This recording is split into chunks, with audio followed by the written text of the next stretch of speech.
Okey, Assalamualaikum warahmatullahi wabarakatuh. Alhamdulillah, bersyukur kita kehadrat Ilahi kerana dengan limpah dan kurnianya dapat kita bertemu lagi pada malam ni. Sebelum kita pergi dengan lebih lanjut, kita buka majlis dengan umul kitab Al-Fatihah. Bismillah.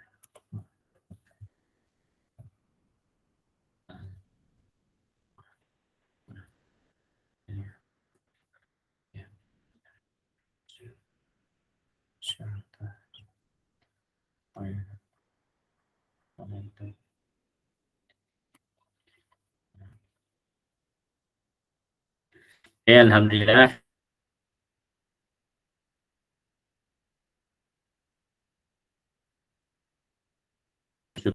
kehadrat Ilahi kerana dengan seperti biasa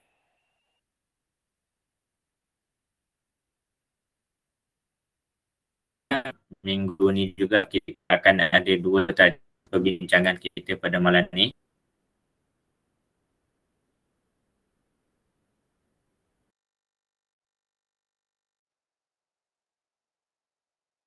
Kita akan dalam 2-3 minit ada ramai yang masuk.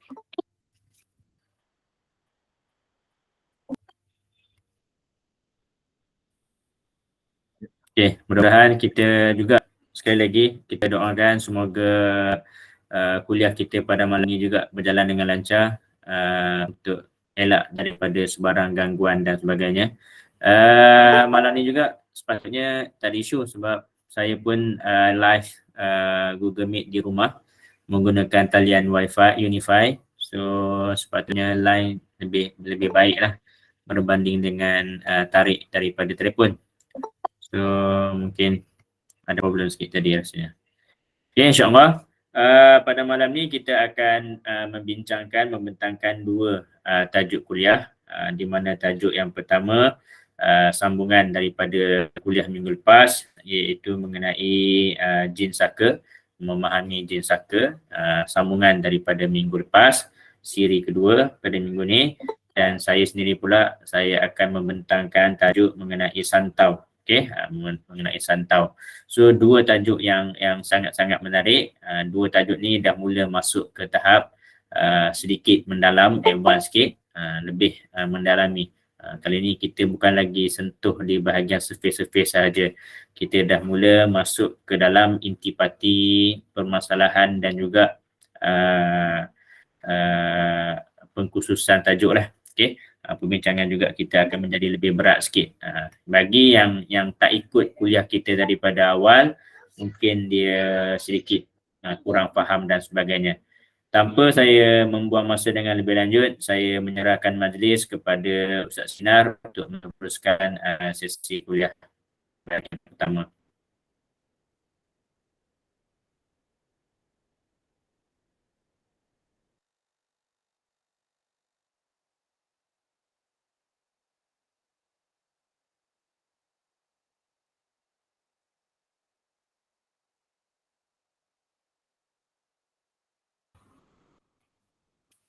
Ustaz Sinar boleh terus mulakan kuliah.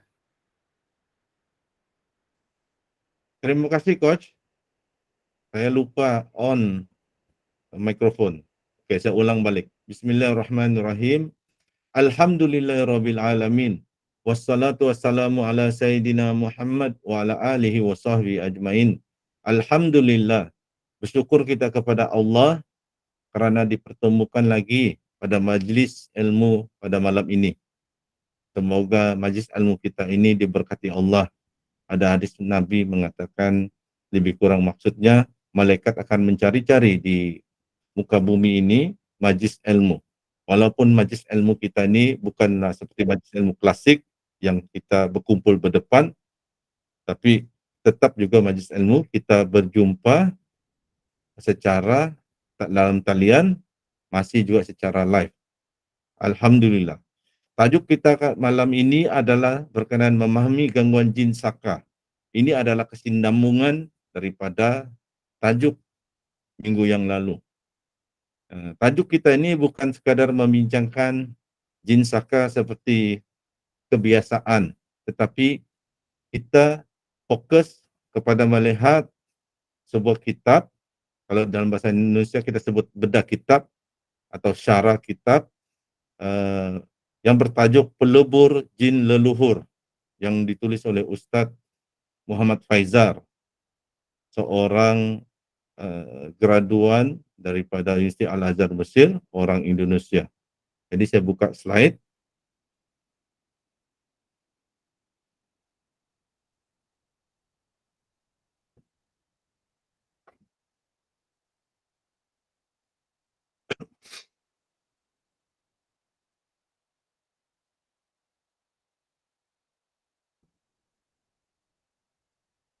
Oke.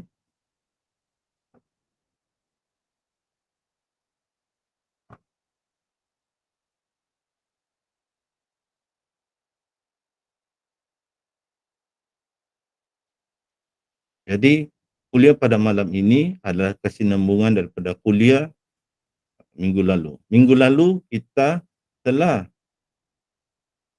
ulas dan huraikan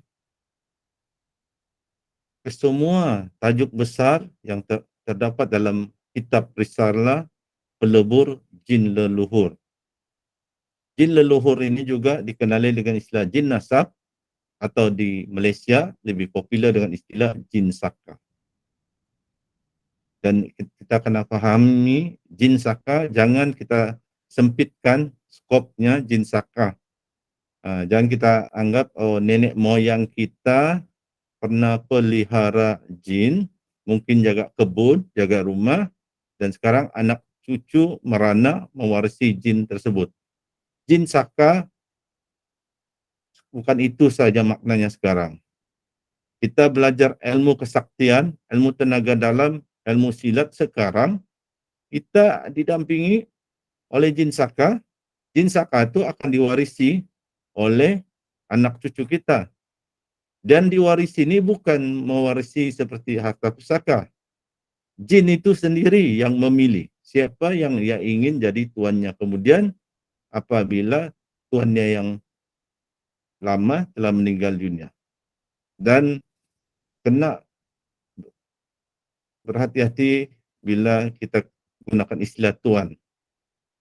Sebenarnya kita kata jin bertuankan kita, jin itu qadam, tapi tidak semestinya begitu. Ia berlakon qadam, tapi sebenarnya dia yang mempergunakan kita. Dia kononnya berhikmat dengan kita. Manusia hanya hidup paling lama mungkin 100 tahun. Tapi jin boleh hidup sehingga beribu tahun. Jin boleh menyesatkan kita, kita jadi tersesat. Lepas itu meninggal dunia, umur 70 tahun, meninggal dunia, 80 tahun, meninggal dunia. Jin ada lagi beratus tahun, kalau dia tidak pendek umur, Allah kasih panjang umur dia, 100, 200 tahun, 300 tahun, 500 tahun, sempat lagi ia bertaubat. Jadi jin akan berjaya dengan matlamatnya, yang kita rujuk nih jin setan, jin yang jahat, jin yang fasik, jin yang kafir, mencapai matlamatnya untuk menyesatkan kita dengan berlakon sebagai qadam. Jadi skop ini agak luas. Jin saka jangan lagi kita bayangkan seperti kita belajar dahulu, jin saka nenek moyang ada pelihara jin, jadi kita yang mewarisi. Sekarang jin saka bukan itu saja skop dia. Itulah sebabnya apabila saya sampaikan pasan yang lebih mendalam jin saka ini, saya suka merujuk kepada kitab bertajuk Risalah Pelebur Jin Leluhur, tulisan Muhammad Faizar, Ustaz Muhammad Faizar. Kerana kupasannya lebih luas. Walaupun ia merujuk kepada suasana di Indonesia, tetapi ada yang kita boleh pelajari daripada kupasan, ulasan dan penerangannya. Dalam buku Risalah Pelebur Jin Leluhur, ia cuma ada 5 tajuk besar, tajuk utama. Tetapi dengan 5 tajuk besar itu ada banyak pecahan tajuk sehinggalah menjadi buku setebal ini. Ada banyak pecahan tajuk yang memang tidak akan selesai kalau dikupas setiap tajuk tersebut. Jadi sekarang kita overview balik dulu tajuk-tajuk besar sebelum saya akan kupas atau huraikan lagi tajuk-tajuk kecil sebahagiannya daripada tajuk-tajuk besar ini. Jadi dalam kitab Risalah Pelebur Jin Leluhur ada 5 tajuk besar. Pertama, alam jin dan mitos hantu di Nusantara. Kedua, serangan umum para setan. Ejaan Indonesia. Kalau ejaan kita SYAITAN, syaitan. Ketiga, seputar ilmu supernatural. Seputar ni makna dia sekitar. Ilmu supernatural ni adalah ilmu-ilmu macam superhero. Boleh baca fikiran orang, boleh gunung terapung di udara dan sebagainya. Itu yang dikatakan supernatural. Keempat, melepas jin nasab atau jin leluhur ataupun jin saka. Kelima, pembentengan pasca ruqyah. Pembentengan diri selepas ruqyah. Sesi ruqyah. Jadi di dalam tajuk besar yang pertama ini ada beberapa lagi tajuk-tajuk kecil dan di dalam tajuk kecil ini ada lagi pecahannya.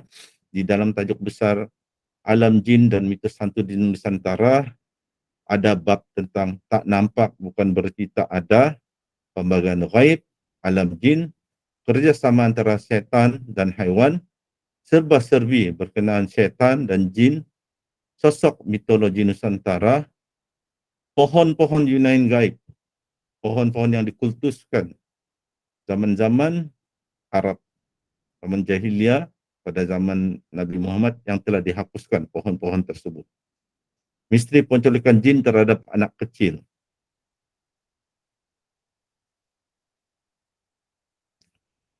Dan serangan tajuk bab kedua pula serangan umum para setan.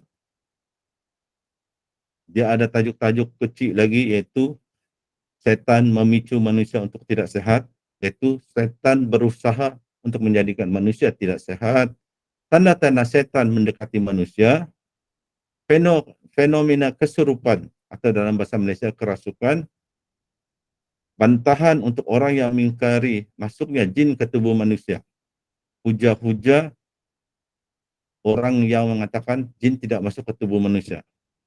Dan jangan kita anggap orang bodoh saja yang mengatakan jin tidak masuk ke tubuh manusia. Ini ada perdebatan. Ada ulama yang dihormati tidak bersetuju bahawa jin boleh masuk ke dalam tubuh manusia. Maka jadilah ia perbahasan akademik yang panjang lebar. Ada ulama yang bersetuju, ada ulama yang tidak bersetuju. Yang kita tidak akan huraikan pada malam ini. Kelima, mengenai jin mengganggu manusia. Sebab jin mengganggu manusia. Yang ini kita akan bincangkan sebahagian tajuknya. Di dalam bab seputar ilmu supernatural pula, ada tajuk berkenaan dampak atau dalam bahasa Malaysia, dampak ni adalah kesan negatif ilmu supernatural, mengenal jin qarin dan jin qadam, sebahagian telah saya huraikan minggu lalu, hubungan antara benda sakral dengan jin. Nah, ini akan saya huraikan pada malam ini. Seterusnya ada bab berkenaan melepas jin nasab.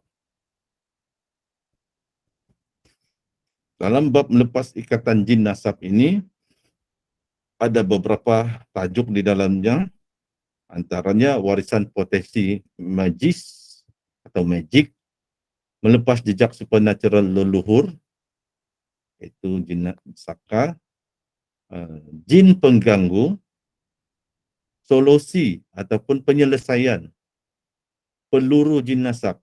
Maksudnya dalam bahasa Malaysia ni, penyelesaian bagaimana menghilangkan pengaruh jin saka. Dalam bahasa Indonesianya, solusi peluru jin nasab. Dan ada juga disenaraikan ayat-ayat pelubur jin leluhur. Maksud pelubur jin leluhur itu Bukanlah jin itu seperti timah, seperti emas yang kita bakar jadi dia lebur. Masuk ini adalah ayat kiasan. Maksudnya macam mana kita menawarkan serangan atau gangguan atau sakit akibat jin leluhur atau jin saka. Jadi apakah ayat-ayat yang boleh dibaca? Selain daripada ayat asas 20 kelompok ayat ruqyah yang umum dibaca.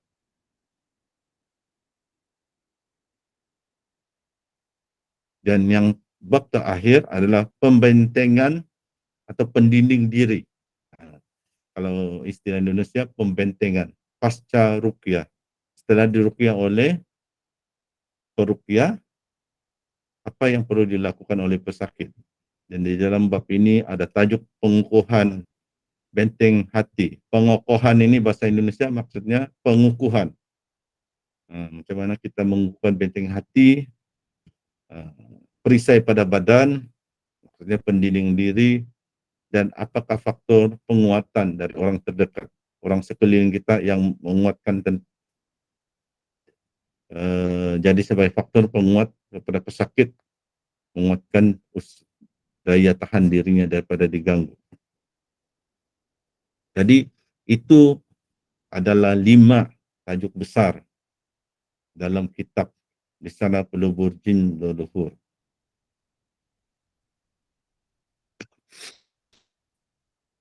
Sekarang kita akan melihat salah satu bab dalam serangan umum para setan.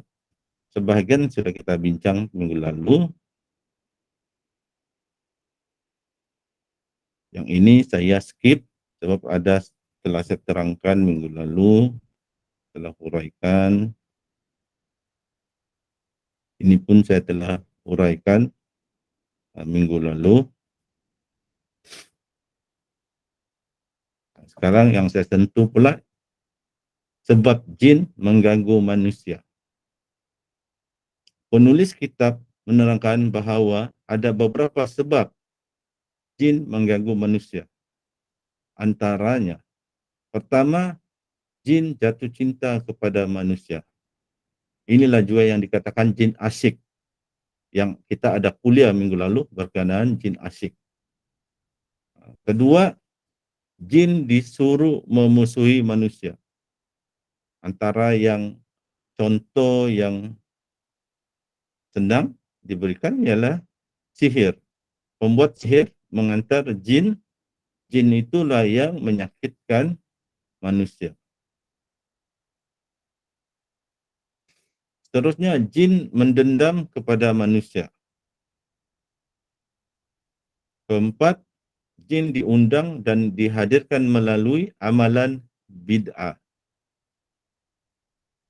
Kita sepatutnya contohnya amalan bid'ah, puasa kita orang Islam, sepatutnya antaranya puasa di bulan Ramadan, puasa fardu, atau puasa sunat, Isnin Khamis, atau puasa Nabi Daud, selang-seli. Ada beberapa jenis puasa yang diajar di dalam Islam. Asasnya, sahur sebelum matahari terbit, berbuka puasa pada maghrib. Tapi ada amalan puasa untuk kesaktian, untuk kekebalan, untuk boleh terapung di atas air dan sebagainya. Terutama amalan di Indonesia, amalan orang Jawa, yaitu yang dipanggil kejawen. Berbagai jenis puasa. Ada puasa muti, ada puasa ngaserep, banyak yang tidak saya huraikan di sini. Nanti masa lain nanti kita akan lihat satu persatu jenis-jenis puasa yang dikatakan puasa bid'ah, sebab bukan begitu puasa yang diajar dalam Islam. Macam contohnya puasa muti. Puasa muti tidak makan, langsung tidak makan, mungkin dalam 10 hari, mungkin 40 hari, hanya, tapi makan juga, hanya makan nasi putih dan minum air putih. Dalam Islam bukan begitu cara puasa. Cara puasa, siang hari tidak makan dan minum, langsung tidak sentuh makanan, tidak makan dan minum.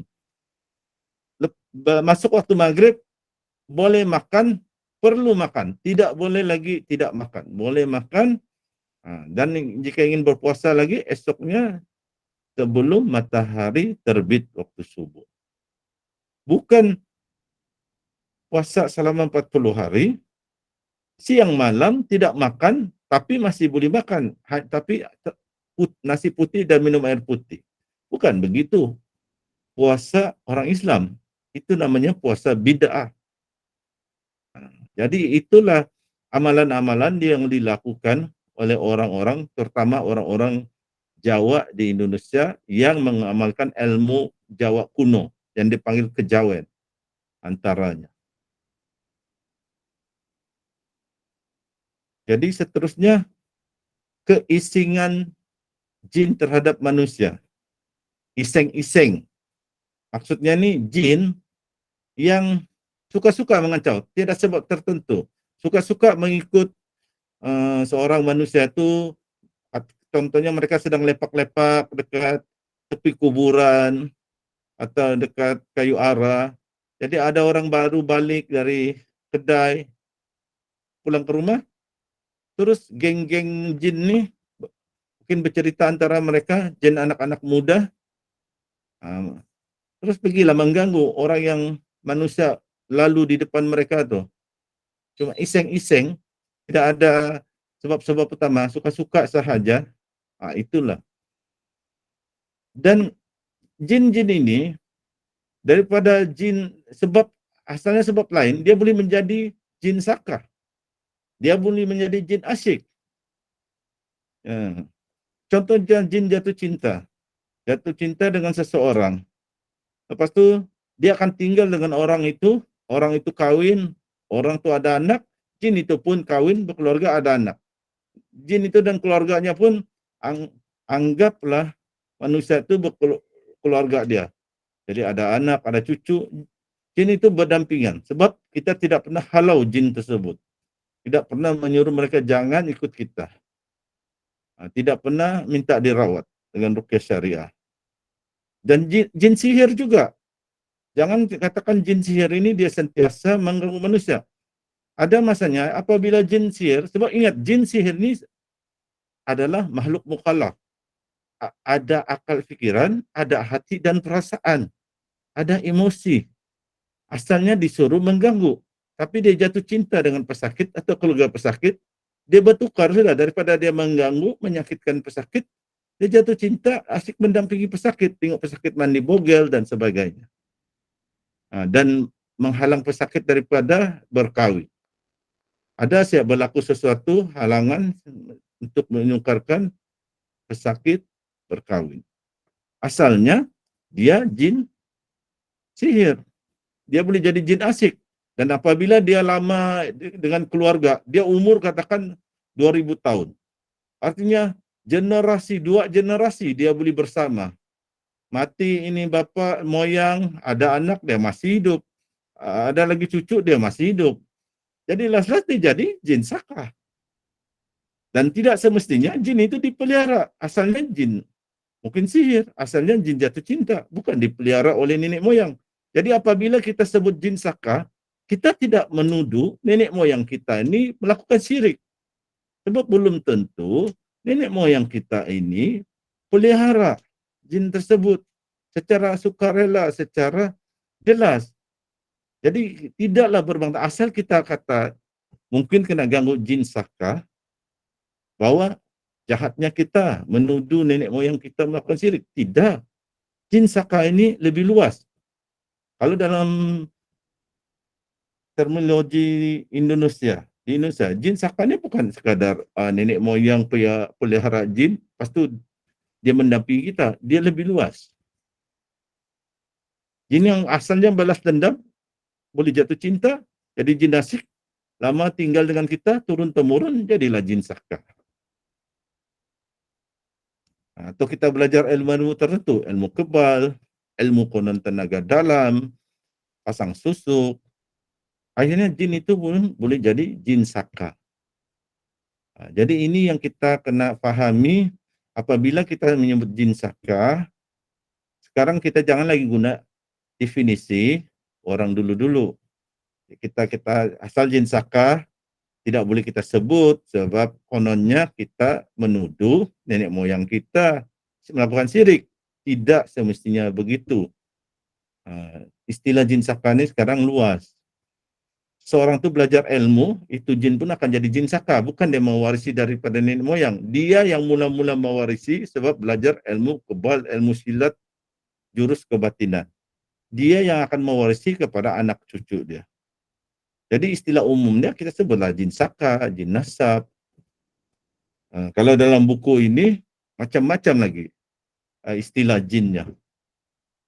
Babi ngepet, roro kidul, siluman, yang kita tidak akan terangkan, huraikan pada malam ini.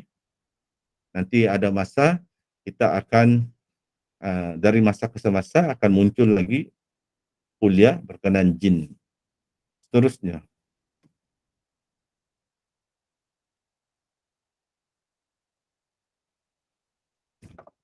Kita akan dalam bab ini pula kita akan melihat kepada hubungan antara benda sakral dengan jin. Yang dua tajuk itu telah dihuraikan secara ringkas minggu lalu. Sekarang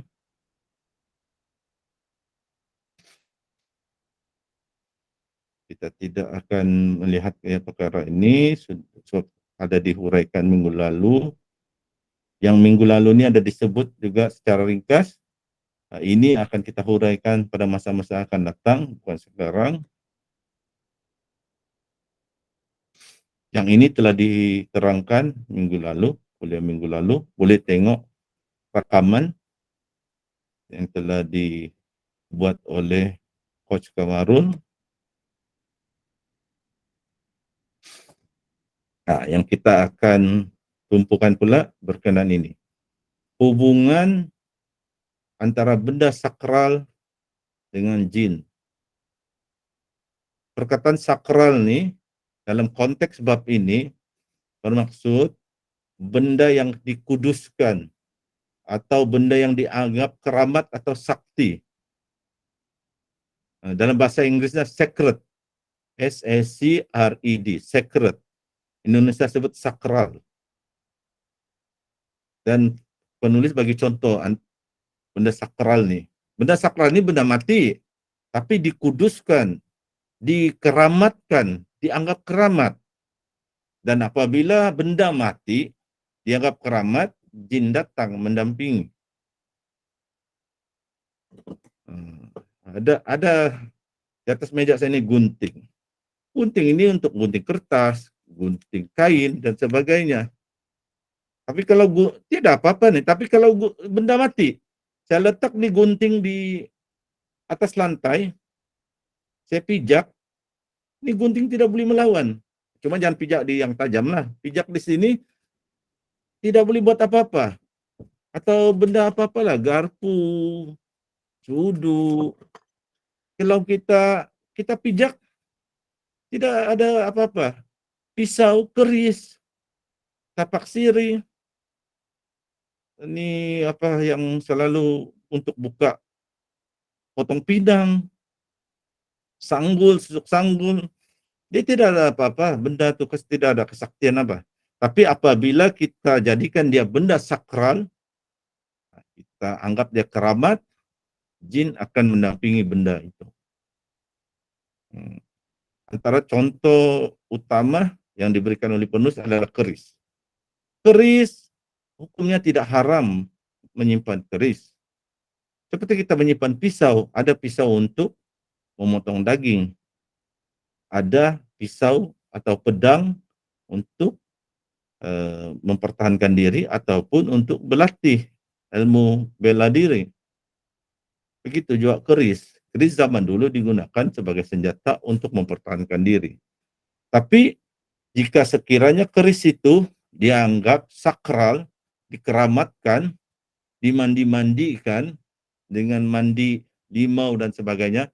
Kalau mandi, kita istilahkan mandi limau, tapi sebenarnya untuk membersihkan keris itu tidak ada masalah. Macam pistol.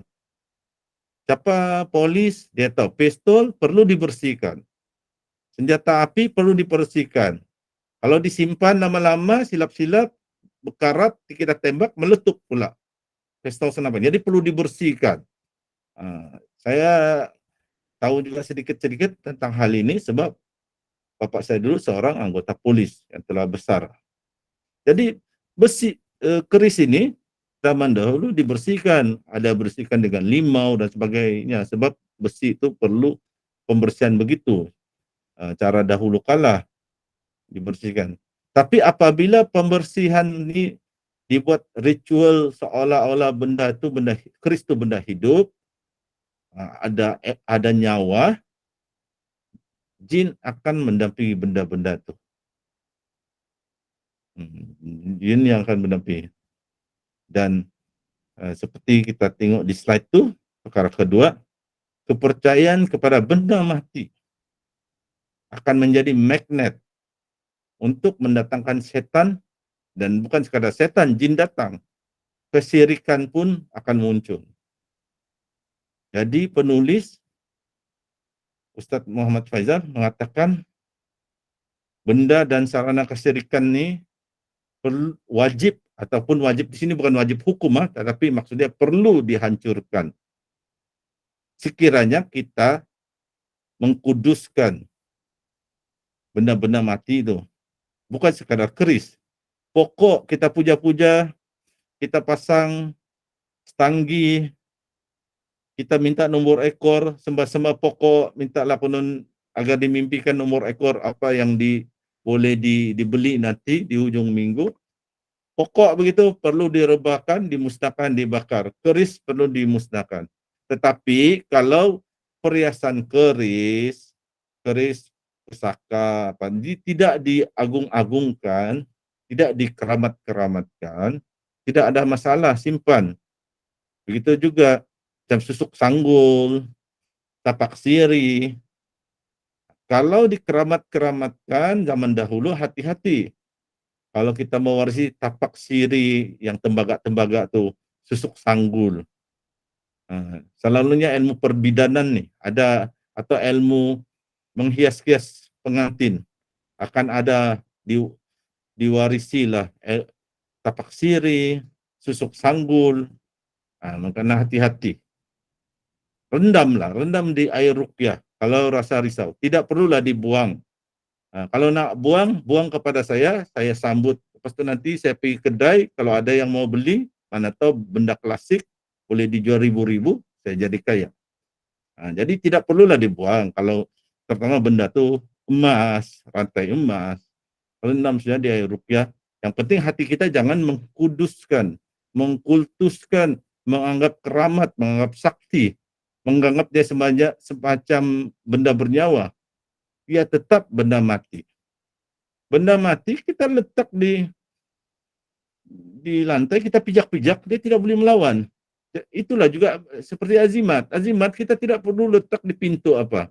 Cobalah kita itu azimat, yang penting dia tiada ayat Quran. Katakan kain hitam saja atau simbol-simbol. Kita campak ke lantai, kita pijak-pijak, tidak apa-apa. Pesan. Sebab itu benda mati, bukan benda bernyawa. Yang kalau tiba-tiba kita sakit kena tampar, bukan oleh tampar oleh itu azimat. Kalau kita rasa sakit, tiba-tiba kita rasa sakit rahang ditampar, itu mungkin jin yang mendampingi azimat itu apabila dibuat ritual memuja jin, diperasapkan azimat itu dan sebagainya. Jadi benda ini perlu dimusnahkan sekiranya dianggap keramat. Tapi sekiranya tidak, jadi keris, rantai emas, susuk sanggul, tidak perlulah dibuang. Kalau ragu-ragu, rendamlah dengan air ruqyah. Sehari, 2 hari, 3 hari, dan sebagainya. Itu secara ringkas saya ingin sampaikan. Semoga untuk tajuk ini, para peserta semakin paham. Kalau mungkin baca bukunya yang asli, terlalu banyak bahasa Indonesia dengan istilah-istilah Indonesia, mungkin akan sukar paham kepada orang yang tidak biasa membaca buku tulisan Indonesia.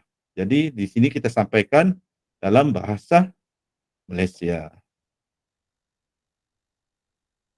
Bab yang seterusnya, melepas ikatan jin nasab. ada beberapa tajuk. Kita akan lihat tajuk kecil beberapa yang terpilih, bukan semua dalam bab ini. Ini sudah saya terangkan minggu lalu. Yang saya ingin sampaikan ini, yaitu penulis kitab ada menyenaraikan ayat-ayat pelebur jin nasab. Maksudnya ayat-ayat yang boleh dibaca untuk merawat gangguan jin nasab. Boleh juga dijadikan pendinding, dibaca sekiranya belum ada diganggu oleh jin-jin nasab, jin asyik dan sebagainya. Ada lebih kurang 16 senarai ayat. Kita tidak akan baca sebab beberapa ayatnya sangat panjang.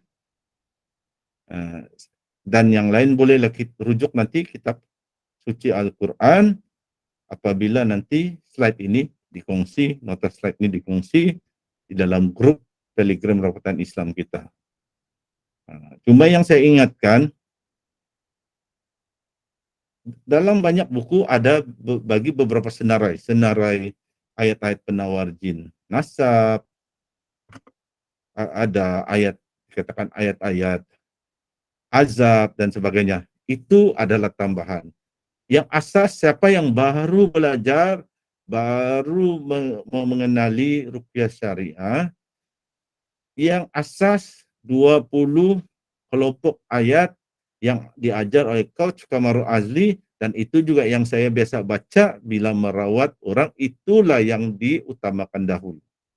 Lepas itu ayat-ayat yang seperti disenaraikan ini boleh ditambah apabila kita sudah lancar baca 20 ayat itu, sudah hafal, kita boleh tambahlah dengan ayat-ayat seperti ini. Jadi itu yang perlu kita pahami.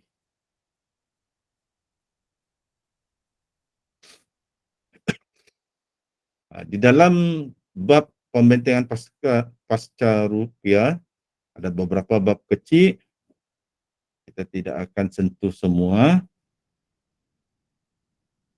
Yang ini saya ada huraikan minggu lalu. Kata kuncinya untuk mengukuhkan benteng hati adalah perlu meningkatkan ilmu tauhid. Insya Allah saya sedang menyusun nota, dan apabila siap saya akan sampaikan kuliah berkenaan ilmu tauhid. Ilmu tauhid yang sahih, yang diajar kepada kita ahli sunnah wal jamaah. Bukan ilmu mengenal diri yang tidak betul. Jangan dulu belajar ilmu mengenal diri kalau ilmu tauhid pun belum paham. Apa itu sifat 20 yang wajib bagi Allah? Apa itu sifat mustahil bagi Allah? Apakah sifat harus bagi Allah? Apakah itu tauhid rububiyah? Apa bezanya dengan tauhid uluhiyah? Dan apa itu tauhid asma wa sifat? Kalau benda itu pun tak paham lagi, nak belajar aku di dalam dia, dia di dalam aku, itu yang tersesat jalan tuh. Bukan dapat ihdinas siratal mustaqim, jalan yang lurus, dapat jalan yang bengkang-bengkok. Jadi insya Allah, saya lama sudah merancang dari tahun lalu, tapi dulu saya sukar mencari bagaimana skop yang begitu luas mendalam boleh dimampatkan, diringkaskan untuk boleh disampaikan dalam kuliah 1 jam. Jadi saya dapat sudah idea, sedang membuat nota untuk ilmu tauhid ini. Insya Allah jika siap, mungkin akan masa-masa akan datang, saya akan beri kuliah pula berkenaan ilmu tauhid. Sebab ilmu tauhid ini adalah penting untuk pengukuhan benteng hati. Ilmu tauhid, kefahaman tauhid, akidah kita silap, bacalah 30 juz Al-Quran, tidak akan jadi benteng atau pendinding diri juga.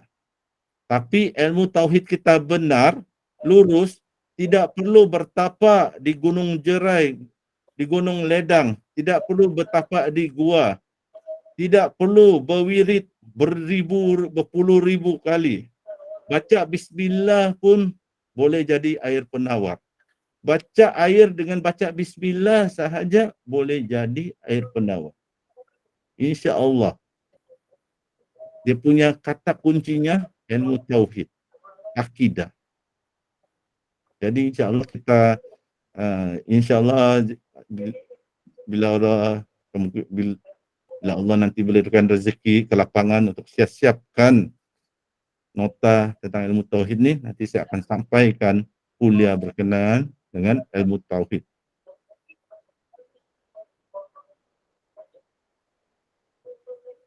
Jadi kita akan fokus pula kepada ini, pengukuhan penting hati. Sebenarnya ada dalam kitab pelubur, risalah pelubur jin leluhur ni, ada 4 faktor atau perkara yang dikatakan penting untuk melepaskan belenggu jin nasab atau jin saka, terutama pasca ruqyah atau selepas ruqyah. Antaranya yang seperti saya sebut tadi, membangun tauhid, memantapkan akidah. Kedua, melanggengkan istighfar dan taubat. Melanggengkan, ini bahasa Indonesia maksudnya istiqomah. Baca istighfar, contohnya 100 kali sehari ini. Esok baca lagi istighfar 100 kali.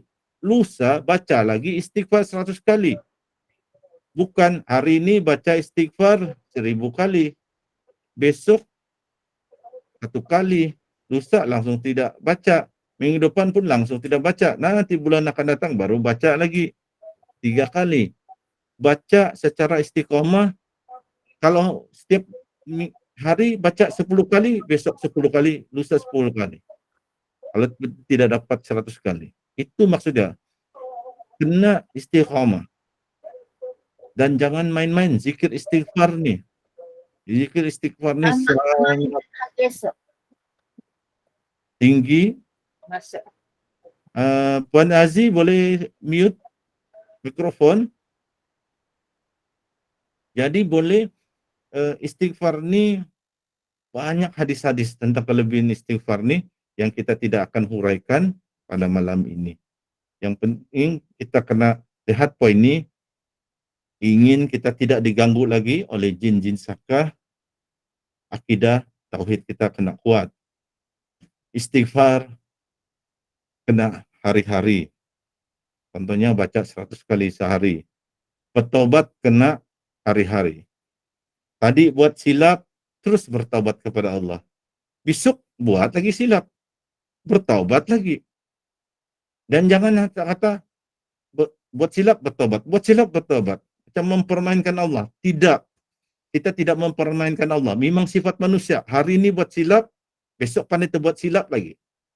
Pintu taubat sentiasa terbuka selagi kita belum mati, belum nyawa di kerongkongan, atau belum di penghujung kiamat. Pintu taubat sentiasa terbuka dan memang ada hadis Nabi yang saya tidak akan huraikan panjang lebar di sini. Memang menggalakkan kita beristighfar. Buat silap istighfar, buat silap bertaubat lagi. Topik istighfar dan taubat ini sangat luas dan mendalam. Mungkin satu masa, jika ada masa sesuai, dapat buat nota slide, kita akan bentangkan pula kuliah khusus berkenaan dengan istighfar dan taubat.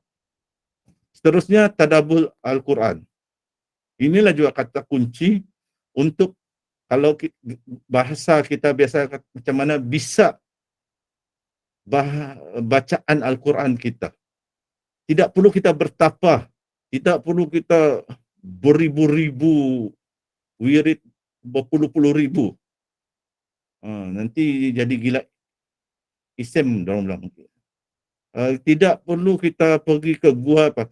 Kalau kita ingin bacaan kita efektif, walaupun tajwid kita ala-ala kadar, basic-basic saja, tidaklah juga bacaan kita semerdu, sesudais, Syekh Sa'ad Said Al-Ghamidi atau Misari Rashid Al-Fasi, sedang-sedang saja, banyak juga kelemahan.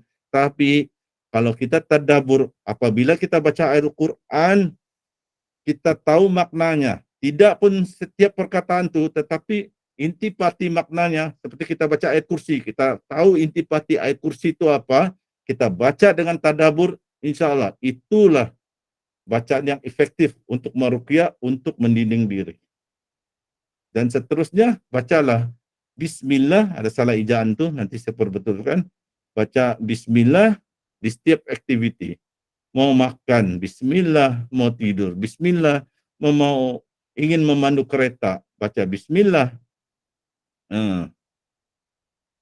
Cuma isap rokok mungkin tidak sesuai baca Bismillah lah, kan mungkin makruh. Jadi asal perkara yang baik kita baca Bismillah. Jadi itulah 4 perkara penting apabila telah diruqyah. 4 perkara penting ini perlu diingat, dijaga, dipertingkatkan oleh pesakit.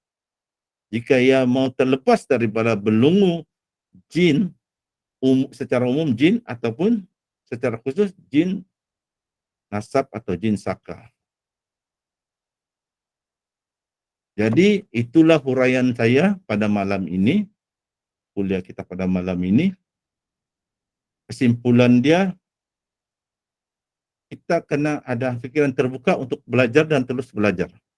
Sekiranya kita rasa diri kita ilmu telah cukup banyak, kita boleh jadi cikgu mengajar. Tidak semestinya kita perlu masuk mata perguruan atau masuk ke universiti baru mengajar ilmu ruqyah.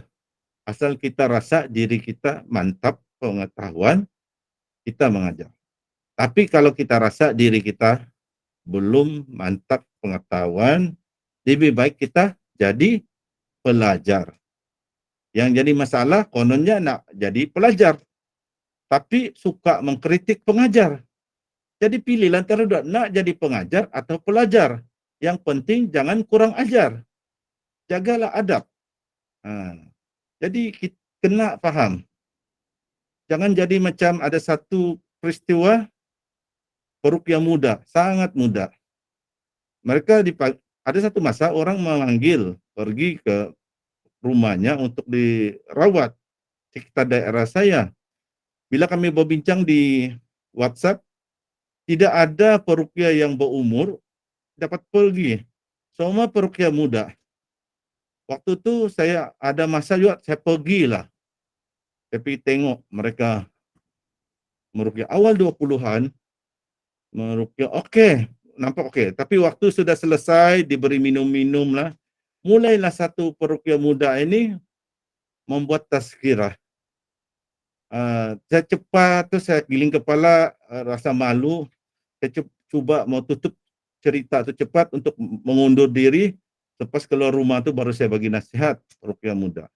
Apa dia kata? Dia kata dengan ni, dia konon bagi tazkirah, nasihat kepada orang rumah ni, beberapa orang. Dia kata, mestilah mendekatkan diri kepada Al-Quran. Itu betul. Yang penting contohnya, dia kata, mestilah selalu baca Al-Fatihah. Sebab Al-Fatihah adalah surah yang pertama diturunkan ke bumi. Bila masa surah Al-Fatihah adalah surah yang pertama diturunkan ke bumi, malu betul saya waktu itu. Tebal muka entah berapa inci tebal, malu. Dia coba. Jadi saya pun cari jalan mengundur diri kepada itu tuan rumah. Sudah kami keluar dari rumah, saya bisiklah kepada peruqyah tu muda tu. Kalau nama ruqyah saja.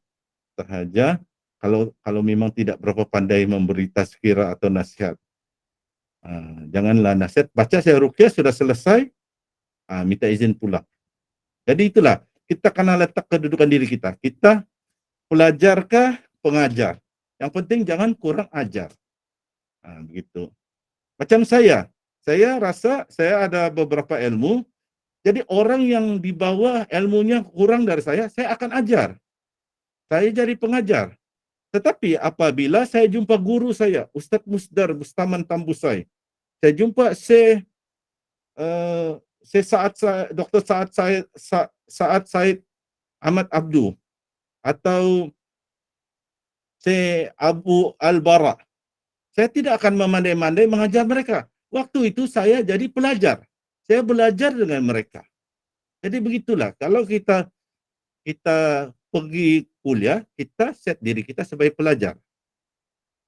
Jadi janganlah dengar lepas itu mengkritik. Dengan mengkritik itu namanya tidak ada adab, atau cakap kasarnya kurang ajar. Jadi itulah kesimpulannya. Saya minta maaf, saya menggunakan bahasa Sabah. Kalau ada yang tidak berapa dimengerti, mohon maaf. Sebab saya orang Sabah, bahasa saya memang begini. Bahasa Sabah ni kadang-kala kedengaran macam kasar. So, kami bercakap laju. Jadi mohon maaf kalau ada bahasa saya ni yang agak terkasar lah. Kalau dulu lama saya menetap di Semenanjung, bolehlah saya berbahasa Semenanjung. Sekarang macam lidah saya keras sudah untuk berbahasa Semenanjung. Jadi itu sahaja kuliah pada malam ini. Jadi semoga bermanfaat kepada para peserta yang hadir. Saya akan tutup slide saya ini sebelum saya serahkan kepada Coach Kamarul. Nah, maka dengan ini tamatlah sudah kuliah pertama berkenaan memahami jin saka. InsyaAllah kita akan sambung masa-masa akan datang, bincang-bincang lagi tentang berbagai topik jin ataupun ruqyah. Dengan ini saya serahkan majlis kembali kepada Coach Kamarul Azli. Silakan Coach. Okey, alhamdulillah. Terima kasih Ustaz Sinar atas perkongsian tajuk tadi. Antara perkara yang saya nak tekankan kat sini, tadi Ustaz Sinar ada menjelaskan tentang daripada jin sihir menjadi jin saka, daripada jin asyik kepada jin saka. Inilah sebenarnya yang mungkin kadang-kadang pesakit mungkin tidak faham dan tidak tahu. Istilah-istilah ni dia sebenarnya hanyalah sekadar orang kata apa, untuk perkongsian ilmu sahaja. Bukan bermaksud kalau sihir tu macam tu je. Kita kat sini kita menjelaskan ciri-ciri jin sihir ini sekian-sekian. Ciri-ciri jin saka ini sekian-sekian. Ciri-ciri jin asyik ini sekian-sekian. Kadang-kadang bentuk dia boleh cross each other. Daripada saka, asal saka dia bertukar kepada suka menjadi jin asyik. Ataupun jin tersampuk daripada hutan juga bertukar menjadi kepada jin asyik. Kemudian daripada jin asyik, dia mula diwariskan daripada pesakit kepada anak, kepada cucu, maka bertukar menjadi saka pula. Asal daripada sihir, sihir tadi mungkin terkena kepada tok kita, tapi tak dirawat sehingga selesai. Kesan sihir tadi mula turun kepada anak, mula turun kepada cucu dan sebagainya, maka itu juga kita panggil sebagai saka juga. So maksudnya sebab tu dalam kita nak mendiagnose tu, dia tak boleh kita nak diagnose seseorang pesakit tu hanya dengan sehari itu kita tahu semua penyakit dia. Dia kadang-kadang tanda-tanda ni dia bertindih-tindih antara satu sama lain. Malah pada minggu lepas, 2-3 hari lepas, saya ada satu lagi kes yang agak menarik, di mana asalnya Tok Cha tu dia menghantar sihir. Tok Cha tu menghantar sihir apa yang diupah oleh orang tu lah. Okay? Tapi pada masa yang sama, Tok Cha tu, Tok Bomo tu, dia pula yang terasa jatuh hati kepada pesakit. Dia terasa jatuh hati pada pesakit dan dia pula sendiri yang cuba untuk puja pesakit supaya bagi jadi rasa cinta kat dia dan sebagainya. Malah dia cuba untuk melakukan sesuatu yang tidak baik di dalam mimpi dan sebagainya. Sudah bertukar pula menjadi jin asyik dan sebagainya. So apa yang kita sampaikan ni hanyalah sebahagian daripada disiplin ilmu, penerangan kepada setiap kes. Sebab tu dalam kes yang pesakit alami, kebanyakannya dia bercampur baur. Okey, daripada sihir kepada saka, daripada saka kepada jin asyik, ataupun daripada sihir kepada jin asyik, ataupun daripada jin asyik pula menjadi kepada saka dan sebagainya. Benda tu tak penting pun bagi saya.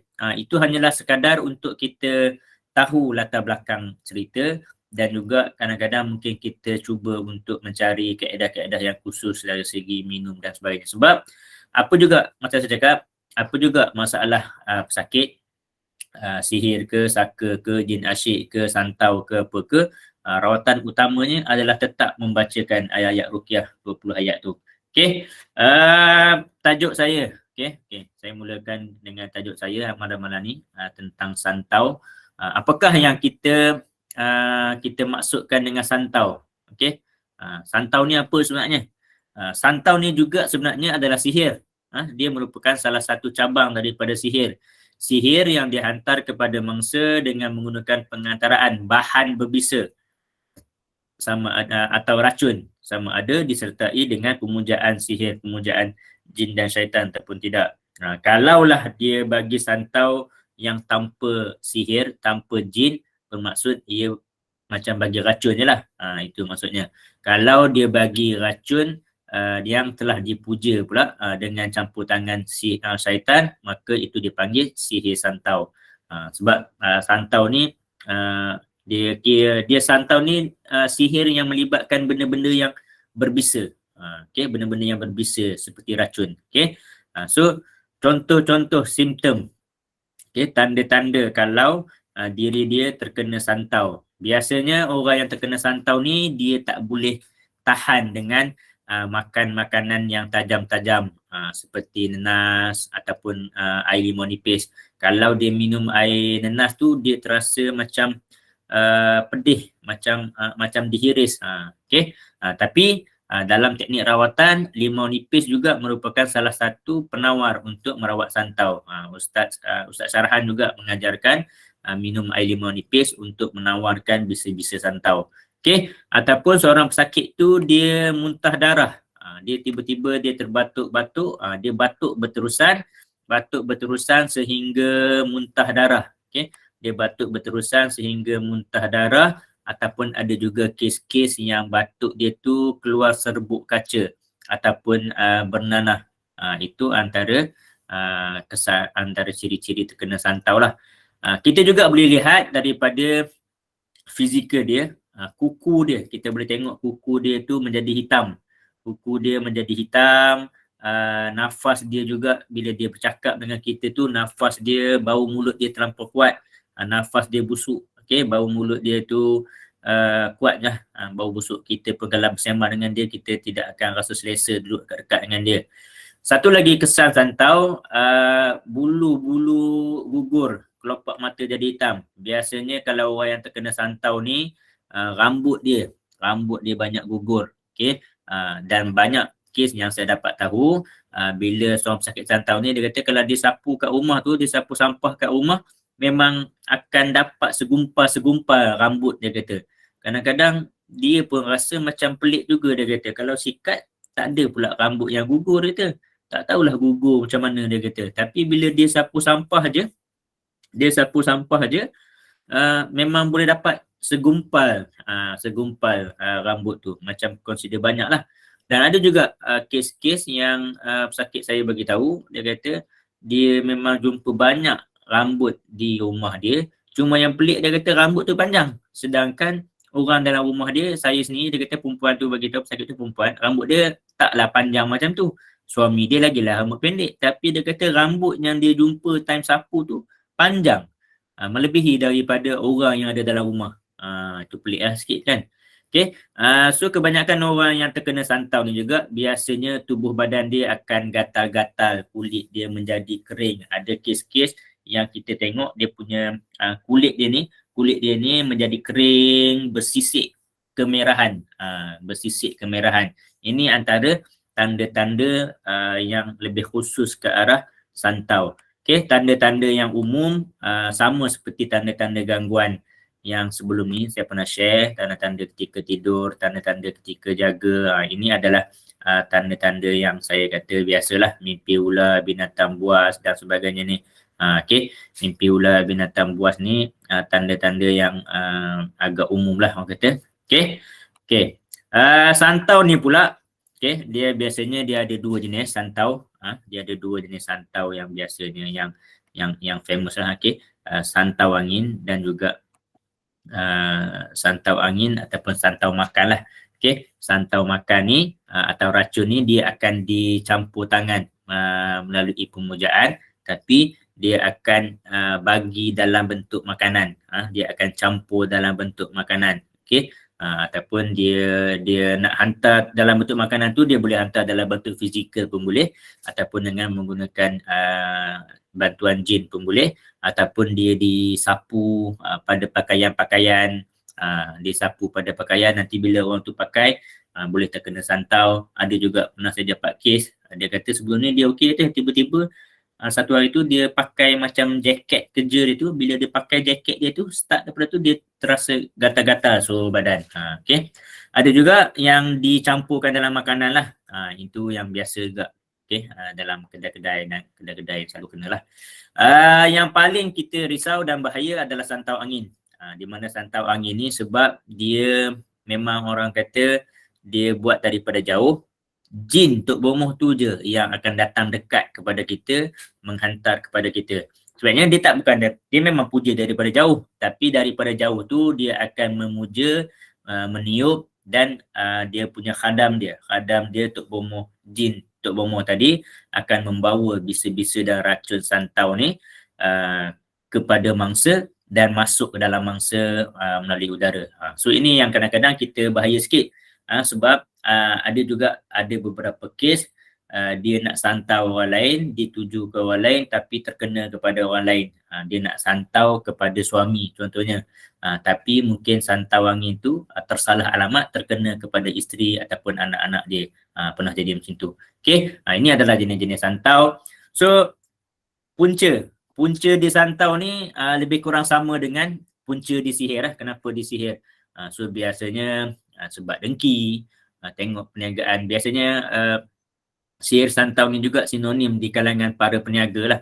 Para peniaga kedai makan apa semua, bila meniaga kedai makan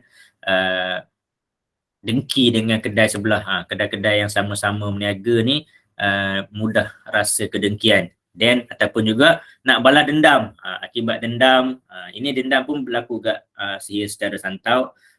Semalam saya ada sesi live, ada satu kes pesakit tu kerasukan, dan dia bagi tahu dia nak balas dendam. Kalau aku tak dapat dia, semua orang tak boleh dapat dia. So itu juga antara ciri-ciri terkena santau sihir santau. Okay, ada juga kes-kes yang bomoh tu dia nak menguji kekuatan santau dia. Sebab kebanyakan orang, apa yang daripada pembelajaran dan pengalaman guru-guru, apabila seorang bomoh tu dia belajar ilmu santau, dia kena melepaskan santau dia tu kepada orang untuk membolehkan ilmu dia tu menjadi. Kalau dia simpan ilmu santau tu, kalau dia dah belajar, dia tak test buat kat orang, nanti bisa santau tu dia akan makan diri dia balik. Okay. Ada juga yang santau tu selain daripada diuji, dia juga Tok Bomoh tu juga biasanya santau ni dia ada ibu dia. Dia ada dia punya macam parti dia yang untuk dia adun menjadi santau, dan parti ni biasanya kena dipuja dan perlu dilepaskan dalam satu tempoh masa yang tertentu. Ibu santau ni perlu dilepaskan, perlu dibuang, kena ada orang kena dulu supaya ibu tu tak menjadi semakin berat untuk si bomoh tadi nak jaga dan sebagainya. Okay. Dan memanglah Tok Bomoh ni dia mencari rezeki dengan haram untuk menyihirkan orang, untuk menyantaukan orang. Okay. So ada juga kes-kes Tok Bomoh sesama Tok Bomoh ni, dia orang nak menguji tahap kebatinan. Sebab tu kadang-kadang sebagai perawat, saya memang selalu berpesan, jangan sesekali bercakap besar. Siapa sini yang ada bela jin ke apa ke, marilah lawan dengan aku ada hafal ayat ruqyah syariah, tolong jangan. Okay. Sebab kadang-kadang ada orang nak menguji tu boleh tembus benteng kita. Okay. Cuma macam saya cakap, kita yakin dengan amalan kita. Saya yakin dengan amalan bacaan ayat ruqyah yang saya belajar, 20 ayat yang saya bacakan setiap masa tu. Saya yakin dengan amalan-amalan tersebut. InsyaAllah saya juga yakin Allah Subhanahu Wa Taala akan bantu saya, benteng diri saya daripada terkena serangan sihir ataupun serangan santau. Okey. Okey.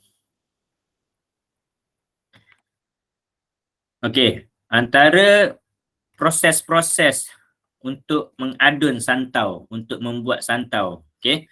Santau ni dia merupakan tadi bisa-bisa racun yang dipuja, ditambah pula dengan jampi serapah mentera bersama dengan kesyirikan, maka dia menjadilah sihir santau.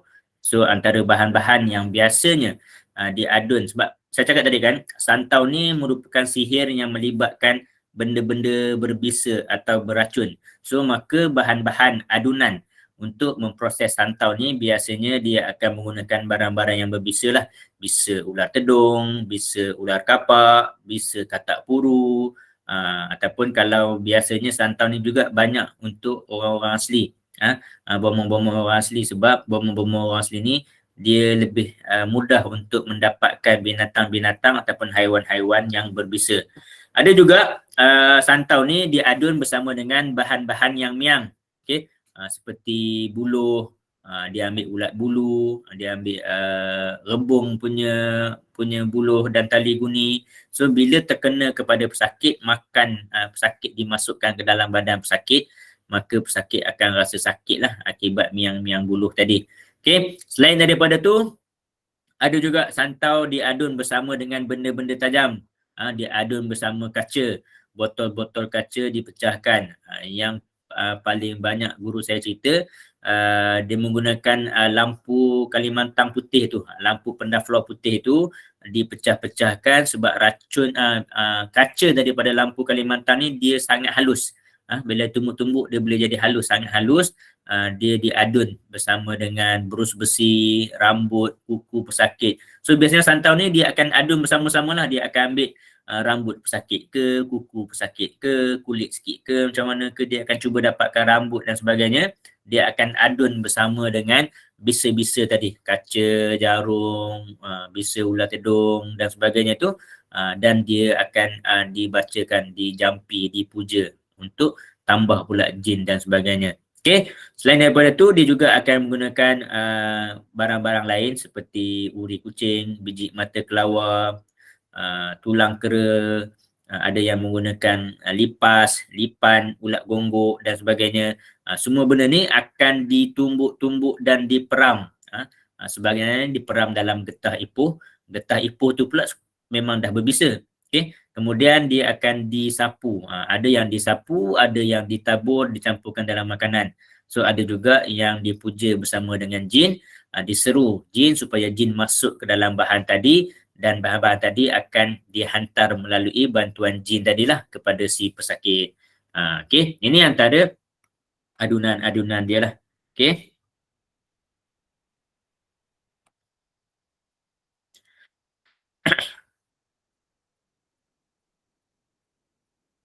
So antara kaedah rawatan santau pula, kaedah rawatan santau, apa yang kaedah yang boleh kita buat? Yang pertama sekali adalah kaedah membacakan ayat-ayat ruqyah.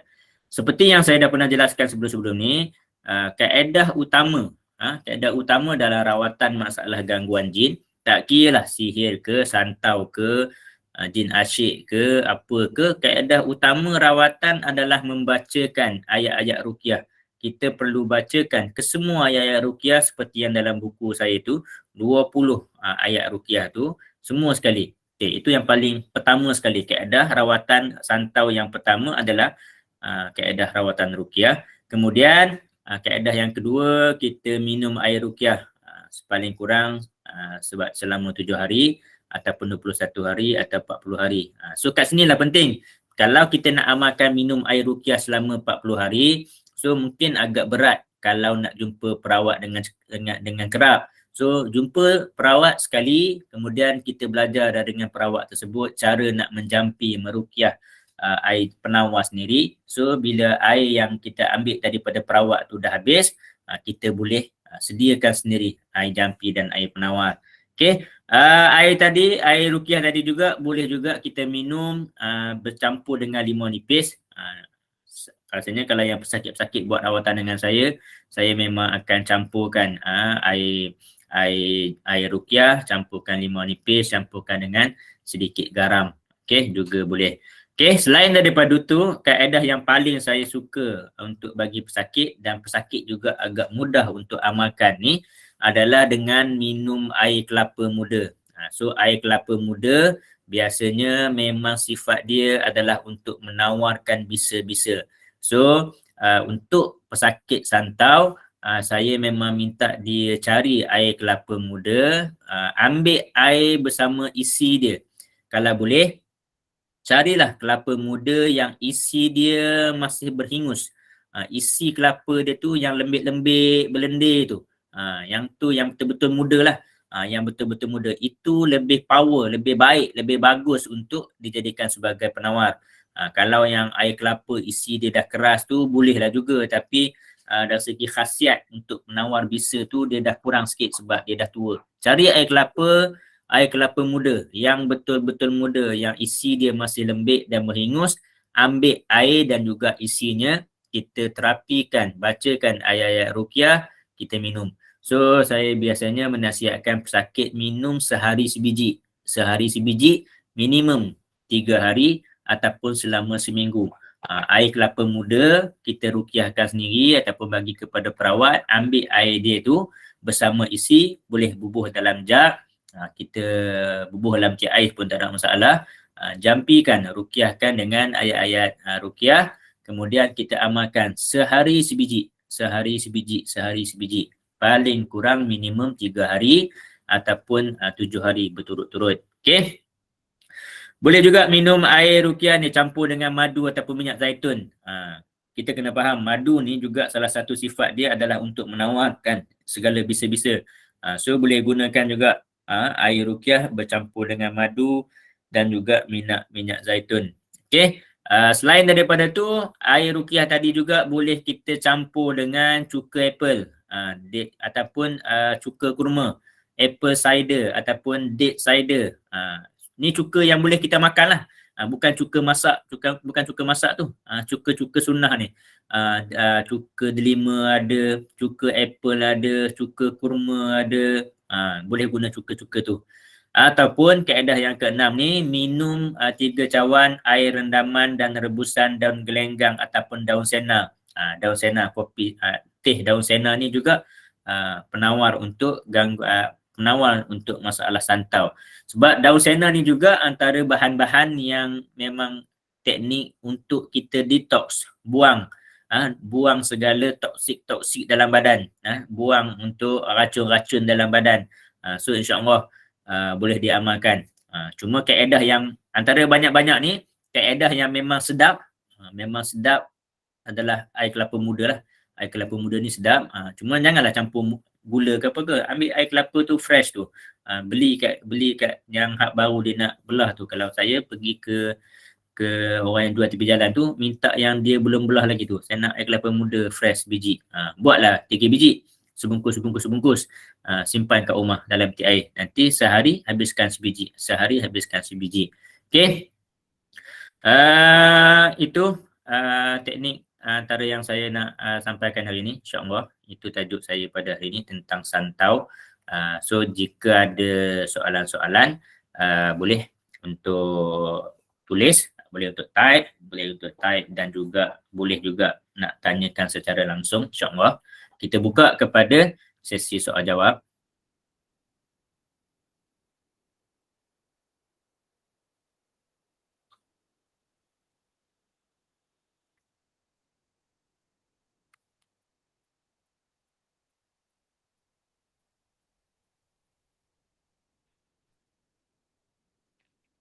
Assalamualaikum Coach. Salam. Ustaz Sinar Ruqyah. Saya mau bertanya tentang sihir kan.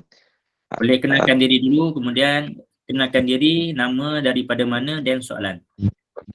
Nama saya Muhammad Nur atau dikenali lagi oleh Ustaz Sinar Ruqyah Uzaifah dari Sandakan Sabah.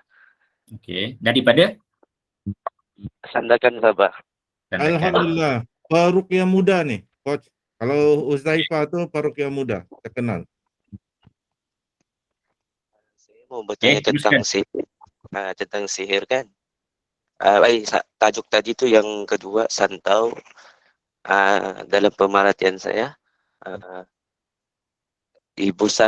santau ni jadi dia mujarab kata para alim ulama yang saya pernah rujuk. Mereka kata 40 hari mengikut bilangan. Saya lupa riwayatnya, tapi kata orang untuk menjadikan santau tu lebih kuat, dia kena dibilang dengan bilangan 40 hari. Boleh Ustaz RA ataupun Coach Kamarul jelaskan. Assalamualaikum warahmatullahi wabarakatuh. Ibu santau ni dia merupakan parti racun dia tu. Cuma secara detail bagaimana Tok Bomoh tu untuk proses ataupun puja ibu santau ataupun berapa lama ibu santau tu, saya pun tak boleh nak perincikan secara detail sebab biasanya ibu santau ni juga dia tak akan sama antara Tok Bomoh tu dengan Tok Bomoh yang lain. So kalau kata tadi Ustaz bertanyakan kepada guru-guru lain, ulama-ulama lain 40 hari dan sebagainya, mungkin itu juga betul. Tapi sebab kita tak boleh nak kata ada satu jawapan yang spesifik sebab kalau ibu santau yang diadun oleh bomoh orang asli dibentung mungkin lain dengan ibu santau bomoh orang asli yang berada di Sarawak. Juga mungkin berbeza dengan ibu santau yang diadun oleh Tok Cha yang berasal daripada Thailand, sebab dia menggunakan bahan-bahan yang berbeza. Cuma pemujaan mereka tu ada yang mungkin 40 hari dan sebagainya. Cuma apa yang main kita nak kena faham, ibu santau ni adalah dia punya parti racun santau dia. Cuma sebab tu bila dia buat parti, sampai satu masa mungkin parti tu terlalu berbisa untuk dia, maka dia kena lepaskan ibu santau tu, dibuang sikit ibu santau tu, kena kepada orang dulu. Kalau dia tak buang ibu santau tu sikit, bisa daripada ibu santau tu mungkin akan makan diri Tok Bomoh tu sendiri. Maksudnya kalaulah tak ada orang nak upah dia untuk santau sesiapa, maka ibu santau yang dalam penjagaan itu mungkin akan semakin berbisa hingga tahap yang mungkin boleh memudaratkan dia sendirilah. Itu yang saya boleh jelaskan lah. Okay. Saya nak kata mesti 40 hari itu wallahu alam sebab saya pun tak pernah lagi berjumpa dengan benda tu. Hanya kita akan dapat tahu andai kata kita memang berjumpa Tok Bomoh yang dah bertaubat, dan Tok Bomoh yang bertaubat tu memang pernah buat santau, mungkin dia boleh dedahkan penceritaan tersebut lah. Okay, mungkin Ustaz Sinar ada nak tambah sikit. Terima kasih Coach. Ada 2 poin yang saya ingin tambah. Okey, yang pertama berkenaan dengan 40 hari ini, seperti yang Coach Kamarul kata, ia bergantung dengan perguruan masing-masing. Cuma yang kebiasaan kita dengar kalau orang membuat sesuatu yang hal kebatinan ni 40 hari. Ada tu 41, sama ada bertapa 41 hari, memeramkan sesuatu 40 hari, pergi ke gunung 40 hari, begitu ritualnya. Tetapi tidak semestinya 40 hari, bergantung kepada perguruan ilmu-ilmu sihir, ilmu-ilmu hitam ni. Cuma yang popular bukan saja di Malaysia, di Indonesia, malah di Timur Tengah pun banyak ritualnya tu dalam 40 hari, 41 hari begitu. Cuma janganlah kita mengatakan asal orang menentukan 40 hari ini ia adalah amalan sihir. Sebab dalam ilmu-ilmu seperti jamaah tasawuf begitu kan, mereka pun ada ibadah-ibadah tertentu yang mereka buat selama 40 hari. Jadi 40 hari itu bukanlah penentu sesuatu itu ada melibatkan sihir atau tidak. Jadi dia bergantung kepada perguruan masing-masing. Itu poin pertama. Poin kedua, saya ingin sharing dan berkongsi dengan terutama dengan rakan-rakan di Semenanjung. Kalau yang di Sabah macam Akhi Huzaifah dari Sandakan mungkin tahu. Ilmu sihir yang popular di Sabah ni dia bukan santau. Santau memang dikenali juga di Sabah, tetapi yang selalu diperkatakan di Sabah yang selalu disebut antaranya diistilahkan sebagai lontong. Dia sebenarnya adik-beradik lah macam santau, tapi istilah di Sabah lontong. Kalau lontong sebenarnya sedap dimakan, dia macam sup. Di sini lontong adalah ilmu macam santau yang dibuat daripada air dagu mayat, antara sihir yang berbisa. Dan ada lagi satu istilah dia semai. Semai ini yang tubuh badan rasa gatal, digaru gatal sampai ada tu luka sampai mungkin koyak isi. Dan kalau di sebelah-sebelah Sandakan ni, antara yang top dia panggil ilmu pugai atau ilmu pengasih. Jadi itu antara ilmu-ilmu sihir yang popular di Sabah. Santau tidak popular disebut, tetapi memang diketahui juga lah di Sabah. Dia ada nama lain untuk di Sabah. Okey, itu tambahan daripada saya. Teruskan, Coach. Okey, untuk soalan yang seterusnya, Assalamualaikum Coach dan Ustaz Sinar. Adakah dibolehkan air ruqyah dicampur dengan saffron dan dibuat untuk minum? Ya, boleh.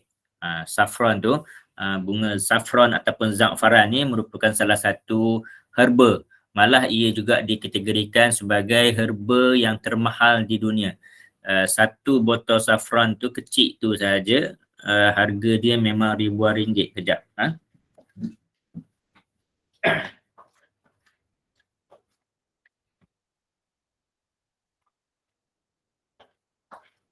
Okay, kebetulan dekat rumah saya pun ada satu botol saffron yang saya ada beli extra. Contoh. Okay. Ini adalah saffron. So saya tunjuk dekat sikit. Dia ada dia punya ni lah. Ni dalam bentuk botol. Ini pun botol 10 gram. Berapa gram ni pun dah dekat RM25 dah. So dia memang mahal. So biasanya saffron ni kita boleh ambil untuk minum. Kalau satu cawan tu ambil filament bunga saffron za'faran ni, boleh ambil 2, 3, 4 filament saja untuk satu cawan. Okey. Ataupun banyak, tapi kalau saya saffron ni dia lebih sesuai kita gandingkan dengan teknik rawatan pinggan putih. Kalau saya akan menggunakan za'faran ni, saffron ni ataupun za'faran ni dalam kaedah rawatan pinggan putih, menulis ayat-ayat ruqyah di atas pinggan putih, dilarutkan dan diminum. Ini ada dalam YouTube saya. Sesi kuliah saya yang sesi tahun lepas, modul yang terakhir saya dalam pembelajaran ruqyah syariah adalah rawatan pinggan putih. Memang saya ajarkan teknik tu dan kali ni memang saya rakam dan saya letak di YouTube saya.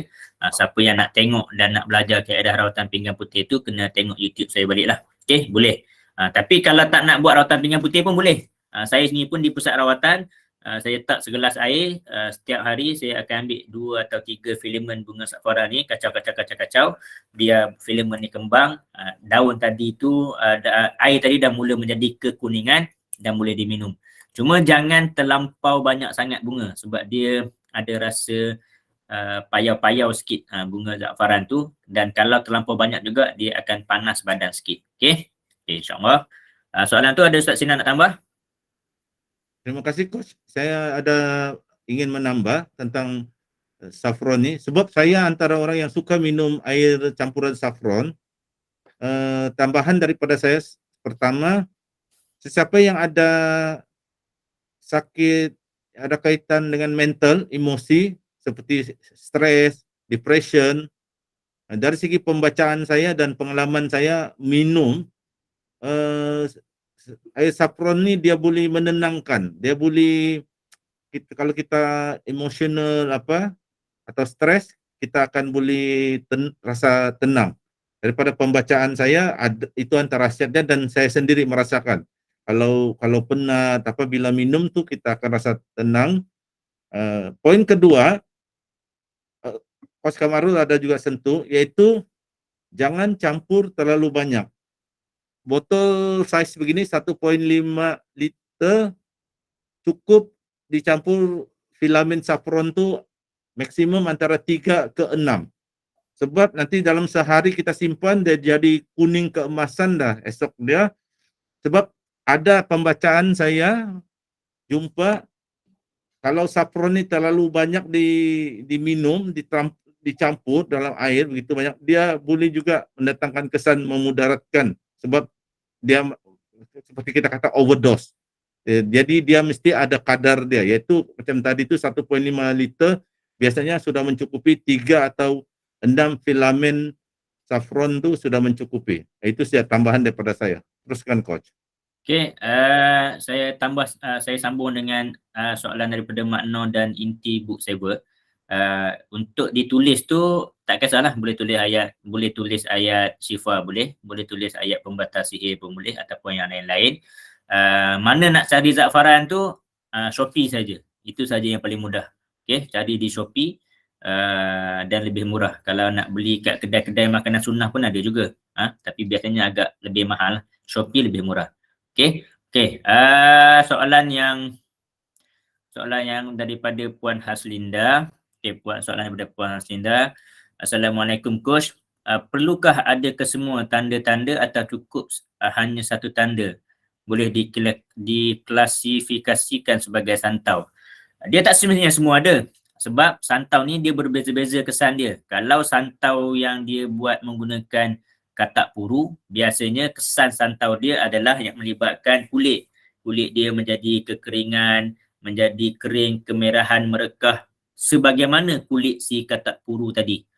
Kalau yang bagi santau yang melibatkan bisa-bisa lain, mungkin menyebabkan dia jadi terbatuk-batuk sehingga berdarah dan sebagainya. So dia tak samalah. So kita kena tengok. Ada yang santau yang melibatkan rambut dia gugur. Mungkin dia tak batuk, kulit dia okey je tapi rambut dia gugur dan sebagainya. So tak semestinya kena ada semua. Kita tengok hanya satu atau dua sahaja tanda.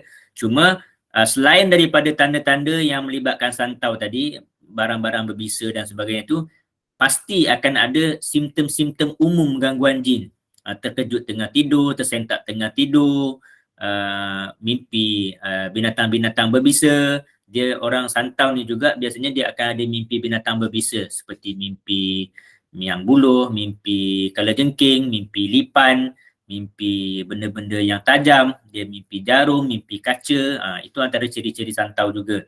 So dia tak sebenarnya semua. Yang spesifik kesan dia tadi tu mungkin salah satu, rambut gugur, kuku hitam, kulit menjadi kering, batuk hingga berdarah, itu adalah spesifik untuk santau, tapi dia akan ada tanda-tanda umum santau tersentak, tanda-tanda umum lain gangguan lah, tersentak tengah tidur, tak boleh tidur, sakit kepala dan sebagainya. Itu kita tak boleh kata semua sekali lah. Okey, itu soalan jawapan untuk Puan Haslinda. Ustaz Sina ada nak tambah? Tambahan, terima kasih coach. Tambahan dari saya, ada satu formula umum lah untuk santau secara khusus ataupun sakit sihir secara khusus. Dalam banyak-banyak ni tanda-tanda, mungkin ada 20 tanda, 50 tanda yang disenaraikan. Buku lain ada 10 tanda, mungkin buku lain mengatakan 20 tanda. Kalau satu tu memang sukarlah untuk kita tentukan dengan satu tanda. Tapi biasanya formula dia, bukanlah semua tanda tu perlu ada. Biasanya tanda kalau kena santau atau sihir ni, biasanya dalam 3 tanda di mimpi, 2 tanda zahir. Biasanya itu petanda kita terkena lah sudah sama ada santau atau sihir umum ataupun gangguan jin. Macam ada 3 kita mimpi ganjil, mimpi jarum, mimpi lipan, kita ada mimpi satu mimpi yang ganjil. Lepas tu ada 2 pula ciri-ciri seperti kuku kita hitam atau kita muntah darah. Jadi 3 dalam alam mimpi, 2 petanda zahir digabungkan itu bolehlah dibuat kesimpulan kemungkinan ada kena, tidak pun santau, mungkin sihir atau mungkin gangguan jin. Itu formula dia. Tidak semestinya ada 10 senarai mesti 10 semua dipenuhi. Itu tambahan dari saya. Teruskan coach. Okey, ada soalan-soalan lain?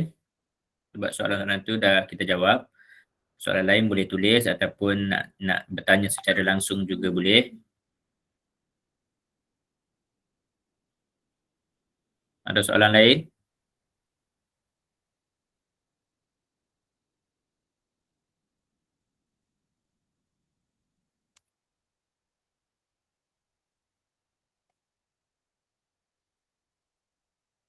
Boleh, kita buka lagi sesi soalan. Ada soalan nak tanya?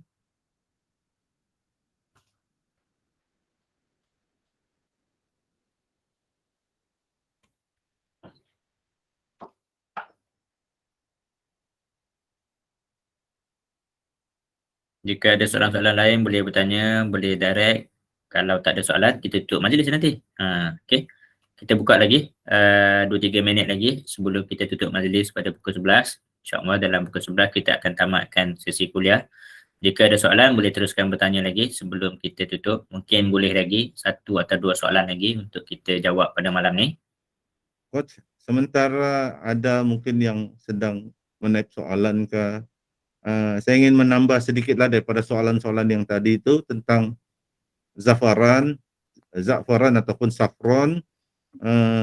Kalau di Sabah ni, terutama area Kota Kinabalu, boleh carilah saffron atau zafaran ni di, seperti yang coach kata, di kedai-kedai sunnah yang biasanya kedai-kedai India Muslim yang ada jual buku agama, jual herba-herba, biasanya ada jual tuh.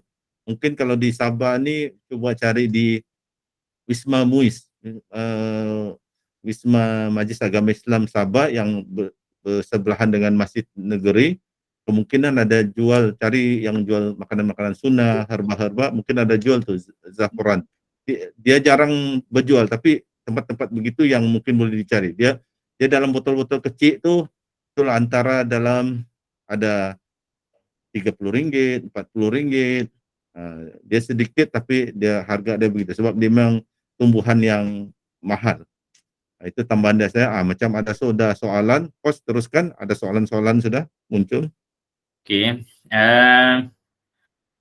Coach, petua untuk mengesan kehadiran santau.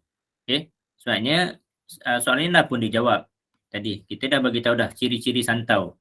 Okey, itulah betul-betul yang kita nak kena alert. Okey.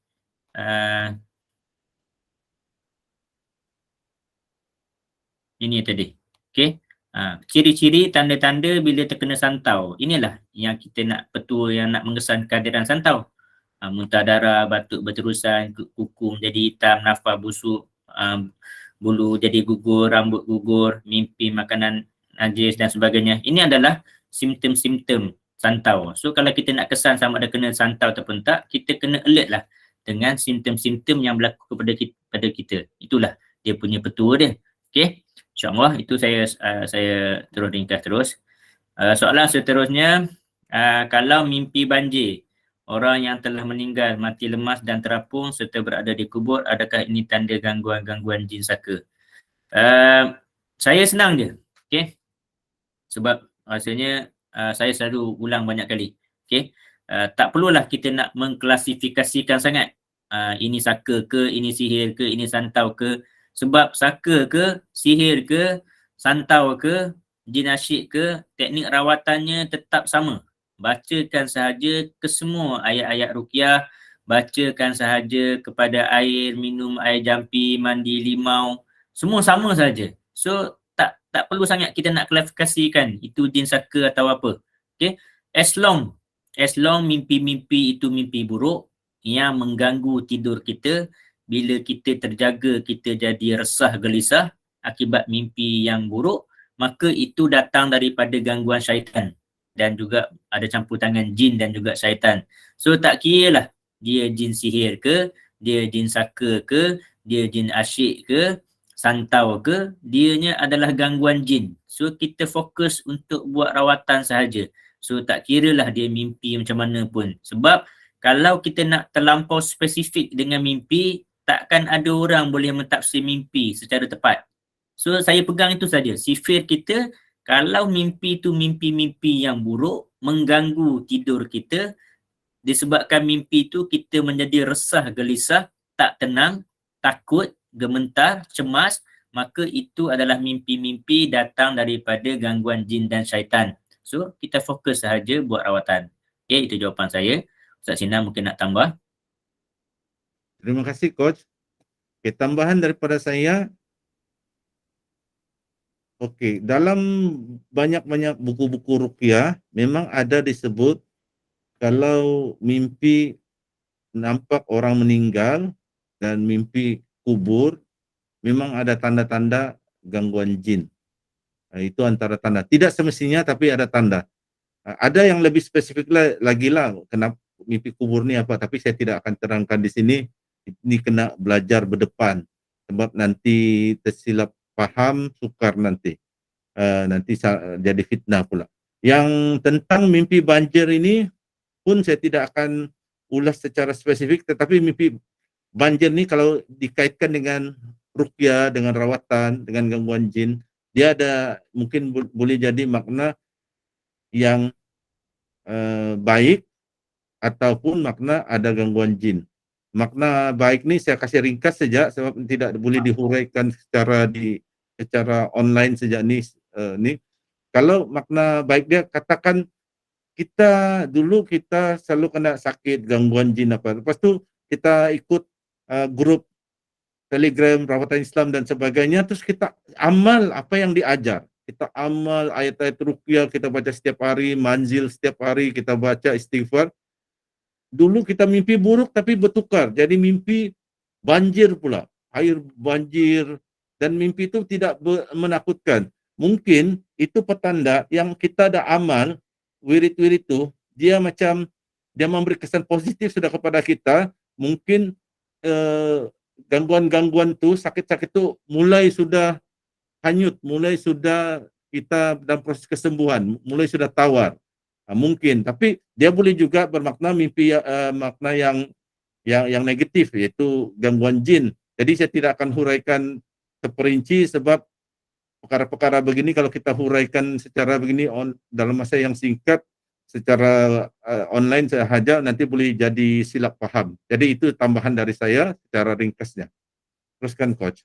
Okey, soalan seterusnya, cara bancuhan zafaran dan air, cara minum. Tadi pun sudah diterangkan, satu cawan air jampi dicampurkan 2 atau 3 filamen sahaja bunga zafaran, dikacau-kacau sehingga kembang, sehingga colornya kekuningan dan dibuat minum. So jelas, pendek saja jawapan tu. Tak ada kaedah lain dah. Tadi pun dah diterangkan dah tadi. Okey, Ustaz Sinar ada tambah lagi? Tidak ada Coach, tambahan daripada saya. Teruskan Coach. Okey, itu saja soalan. So insya-Allah masa pun dah pukul 11. Terima kasih kepada tuan-tuan dan puan-puan kerana hadir di dalam kuliah. Insya-Allah saya akan serahkan kepada Ustaz Sinar untuk kata-kata penutup sebelum kita tutup kelas. Ustaz Sinar tak buka mic. Terima kasih mengingatkan Coach. Terlupa lagi buka mic. Terima kasih sekali lagi. Alhamdulillah, bersyukur kita kepada Allah sebab nampaknya dalam beberapa minggu ini agak konsisten penyertaan semakin ramai, agak ramai 20 lebih ke atas. Syukurlah, alhamdulillah. Sebab kebaikannya untuk orang yang hadir juga. Kebaikan untuk kami dapat mengulang kaji ilmu yang kami belajar bila kami sampaikan. Kebaikan kepada yang hadir, kalau yang pelajar, dia menambah ilmu. Ada mungkin ilmu-ilmu yang selama ini dia tidak berapa paham, dia akan lebih paham. Dulu dia tidak tahu apa itu tajribi, apa itu tauqifi, dia akan semakin paham. Bagi yang memang sudah peruqyah, memang ada pengalaman merawat, apa yang akan dia dapat yaitu perkongsian ilmu. Dia mungkin ada ilmu yang dia belajar, pemahamannya berbeza, dia dapat lagi tambahan bagaimana kami pula memahami ilmu tersebut. Jadi ada penambahan pemahaman. Jadi semoga itulah yang daripada kita hadir kuliah begini online, masing-masing dapat manfaat. Yang kami dapat manfaat sebab bila kami sampaikan ilmu, kami mengulang kaji balik ilmu-ilmu yang kami pelajari, dan yang hadir pula dapat sama ada menambah ilmu atau menambah pemahaman. Dan kami memohon maaf sekali lagi sekiranya kami ada tersilap kata, terkasar bahasa, dan kami mengucapkan berbanyak terima kasih kepada yang berminat hadir dan yang memberi sumbangan kepada kami dalam usaha kami ini berdakwah dengan cara memberi pendidikan berkenaan ilmu ruqyah. Itu sahaja dari saya, dan saya serahkan kembali majlis ilmu kita ini kepada moderator Coach Kamarul Azli. Silakan Coach. Okey, alhamdulillah, terima kasih banyak-banyak kepada Ustaz Sinar. Terima kasih juga kepada tuan-tuan atas kehadiran kuliah. So insya-Allah kita akan cuba kekalkan tarikh masih lagi minggu depan pada hari dan waktu yang sama, pada hari Selasa pukul 9 malam hingga pukul 11 malam. Kita cuma akan bertukar tarikh jika saya atau Ustaz Sinar ada urusan-urusan yang tak dapat nak dielakkan sahaja. So buat masa secara umumnya jadual kita akan tetap pada setiap hari Selasa. Cuma nasihat saya terutama untuk peruqyah-peruqyah muda ataupun orang yang dah belajar ilmu rawatan tapi masih belum merawat orang lagi, kena turun padang. Itu saja.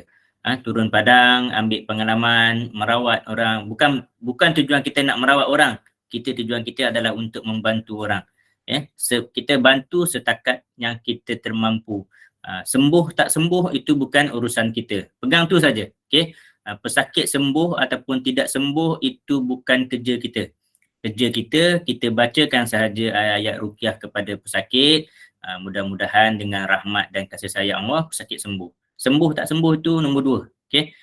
Bukan tak penting pun. Bagi saya tak penting pun kita nak, bukan setiap kali buat rawatan mesti sembuh. Tak. Dengan saya ada pesakit sembuh, yang tak sembuh juga ramai. Lillahi ta'ala, yang tak sembuh dengan saya juga ramai.